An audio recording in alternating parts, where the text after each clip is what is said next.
हरियाणा के चुनावी रण में जहां 25 मई को वोटिंग होने जा रही है, ऐसे में कुरुक्षेत्र ही एकमात्र ऐसी लोकसभा सीट है जहां सभी प्रमुख राजनीतिक दलों के चुनावी योद्धा मैदान में उतर चुके हैं। गठबंधन धर्म में कांग्रेस ने ये सीट सहयोगी आम आदमी पार्टी के लिए छोड़ी और डॉक्टर सुशील गुप्ता इस बार प्रदेश में लोकसभा के पहले प्रत्याशी घोषित हुए। पहली बार कांग्रेस सीधे तौर पर लोकसभा चुनाव मैदान में कुरुक्षेत्र सीट पर नजर नहीं आ रही। 1970 के बाद ये पहला मौका है जब किसी प्रमुख दल ने यहां से सैनी समाज को प्रत्याशी नहीं बनाया। 6 बार यहां से सैनी बिरादरी से सांसद बने हैं। तीसरी खास बात यह है कि भाजपा ने नवीन जिंदल को पार्टी में लाकर प्रत्याशी बना दिया। नवीन जिंदल 3 बार कांग्रेस के टिकट पर कुरुक्षेत्र लोकसभा सीट से चुनाव लड़े और 2 बार सांसद बने। वर्ष 2004 और 2009 के चुनाव में वे कुरुक्षेत्र लोकसभा सीट से कांग्रेस के टिकट पर चुनाव लड़कर सांसद बने और 2014 में मोदी लहर में वे राजकुमार सैनी से हार गए। 2019 के चुनाव में उन्होंने ऐन मौके पर चुनाव लड़ने से मना कर दिया। इन रोचक फैक्टरों के बीच सबसे दिलचस्प कोण या कहें त्रिकोण बना रहे हैं अभय सिंह चौटाला। अभय सिंह चौटाला वर्ष 2004 में कुरुक्षेत्र लोकसभा सीट पर हुए चुनाव में नवीन जिंदल से हार गए थे। 2019 में उन्होंने अपने बेटे अर्जुन चौटाला को इसी सीट से कुरुक्षेत्र लोकसभा चुनाव मैदान में उतारा था। चुनावी चौपालों पर चर्चा इसी बात की हो रही है कि दोनों प्रमुख अग्रवाल समाज के उम्मीदवारों में अभय चौटाला किसके लिए फायदेमंद साबित होंगे और किसे नुकसान पहुंचाएंगे। अभी चुनाव प्रचार के मामले में बात करें तो आम आदमी पार्टी और कांग्रेस के संयुक्त उम्मीदवार डॉक्टर सुशील गुप्ता सबसे आगे हैं। डॉक्टर सुशील गुप्ता प्रचार का एक राउंड पूरा कर चुके हैं, यानी कुरुक्षेत्र लोकसभा क्षेत्र के अंतर्गत आने वाली सभी 9 के 9 विधानसभा सीटों में जनता से रूबरू हो चुके हैं। वे अपने भाषणों में कोयला घोटाला, भाजपा की वॉशिंग मशीन, ईडी, दिल्ली व पंजाब मॉडल की बातें करते हैं। कांग्रेस के हुड्डा शैलजा सुरजेवाला उनके लिए एक बार आ चुके हैं। पंजाब के सीएम भगवंत मान भी कुरुक्षेत्र में रोड शो कर चुके हैं। भगवंत मान की ससुराल भी पेहोवा में है।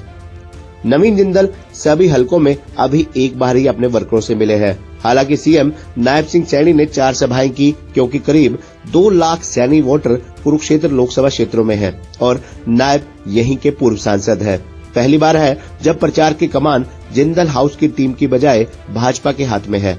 ऐसे में ये कहना जनता में की चर्चा का विषय बना हुआ है कि आखिर जहां डॉक्टर सुशील गुप्ता लगातार चुनाव मैदान में दिखाई दे रहे हैं, वहीं अभय सिंह चौटाला और नवीन जिंदल अभी तक बहुत कम नजर आए हैं। हालांकि 40 दिन चुनाव के वोटिंग के दिन के शेष पड़े हैं। ऐसे में आने वाले दिनों में चुनाव माहौल बढ़ती गर्मी के साथ गर्म न होता नजर आएगा, इस बात में कोई दो राय नहीं है।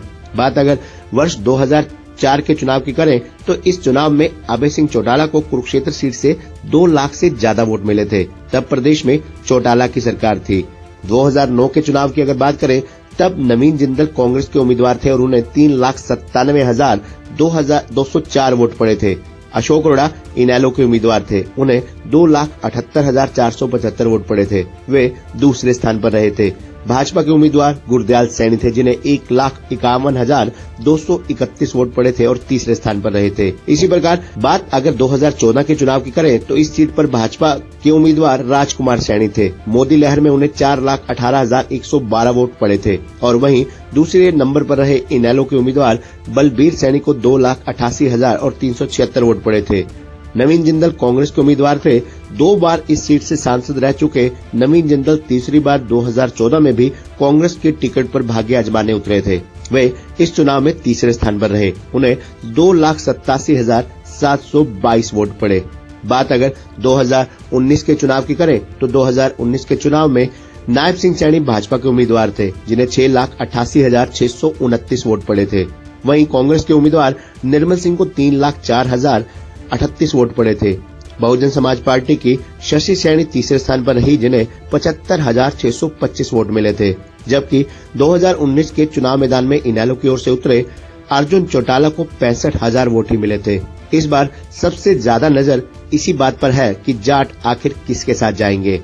आपको बता दें कि कुरुक्षेत्र लोकसभा सीट पर 18.25 लाख वोटरों में से करीब 14% जाट व 4% जट सिख है।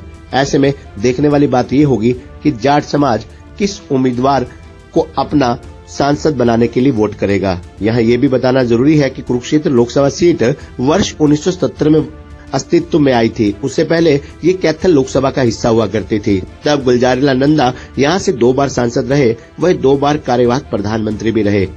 नवीन जिंदल हिसार से है और सुशील गुप्ता जींद से है और अभय चौटाला सिरसा से है। यानी एक बात तो तय है कि कुरुक्षेत्र लोकसभा सीट पर उतरे सभी प्रमुख प्रत्याशी बाहरी है।